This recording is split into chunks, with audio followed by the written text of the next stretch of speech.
Class 8 second সামিটিভের দেখো math question. দেখো প্রশ্ন প্যাটার্ন কিন্তু খুব সুন্দর হয়েছে, অনেকটা প্রশ্ন বিচিত্রার মতো করেই। এবং যারা ভালো স্টুডেন্ট, ম্যাথ সম্পর্কে যাদের ধারণা ভালো, তারা কিন্তু পারবে। আর নর্মাল স্টুডেন্টদের ক্ষেত্রে অনেকটাই সমস্যা হবে, কেন এর অনেক অধিকাংশ অঙ্ক বইয়ের প্যাটার্ন, যদিও কিন্তু বইয়ের রুলস মানছে না।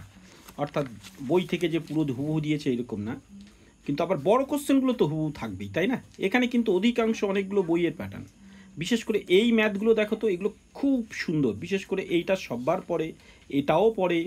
এবার বাকি এইরকম লসগু গসগু তো থাকেই। এই অঙ্কটাও সবসময়ই প্রত্যেকের ক্ষেত্রে ইম্পর্টেন্ট হতে পারে, ঠিক আছে? বাকি কিছু কিছু যেমন এইটাও আছে, ইম্পর্টেন্ট হয়। তারপরে এইখানে লক্ষ্য করো, এইখানে মিশ্রণের অঙ্কটা হয়তো বা এটা যেটা দেখছি প্রয়োগ থেকেও দিতে পারে, বা এর থেকে মিশ্রণ অঙ্ক তো একটা থাকবেই। তারপর দেখো, এবং আমরা এখানে উপপাদ্য দেখছি, যেমন এটা 9-এর উপপাদ্য কারো কারো ক্ষেত্রে প্রয়োগ দেয়।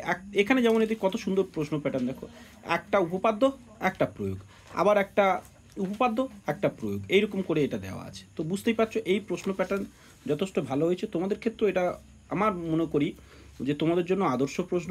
তোমরা এইভাবেই এক্সামে 50 নম্বর সাজালে খুব সুন্দর হবে। আর তোমরা এগুলো প্র্যাকটিস করো, খুব ভালো কোশ্চেন, এখনও যাদের এক্সাম হয়নি আর কি।